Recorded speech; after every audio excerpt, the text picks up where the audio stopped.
জেলবন্দি ছিল তাদের আজকে জামিন হয়েছে, তারা জেল থেকে বেরিয়ে আসলো। আসলে তৃণমূল কংগ্রেসের সরকার এবং পুলিশ তারা মনে করেছিল যে এদেরকে জেলে পাঠিয়ে দিতে পারলেই বোধহয় আন্দোলনকে শেষ করে দেওয়া যাবে, এদের মনোবল ধ্বংস করা যাবে। কিন্তু একদমই ভুল ধারণা নিয়ে চলছে তৃণমূল কংগ্রেসের সরকার এবং তার বংশবাদ পুলিশ।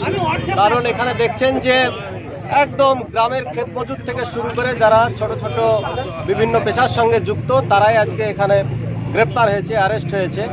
এমনকি যারা আইন অমান্য আন্দোলনে অংশগ্রহণ করতে আসেনি এইরকমও তৃণমূলের সমর্থক যাদেরকে পুলিশ গ্রেপ্তার করে আমাদের সঙ্গে পাঠিয়ে দিয়েছে। কাজেই তাদের মনোবল সেখানে গিয়ে আরও চাঙ্গা হয়েছে তৃণমূল কংগ্রেসের এই দুর্নীতির বিরুদ্ধে লড়াই করার জন্যে। কেউ মনোবল হারায়নি, কারণ তৃণমূল কংগ্রেসকে এই রাজ্য থেকে এবং দেশ থেকে বিজেপিকে উৎখাত করাই হচ্ছে আমাদের একমাত্র লক্ষ্য। সেই উদ্দেশ্য নিয়ে আগামী দিনে আমরা পথ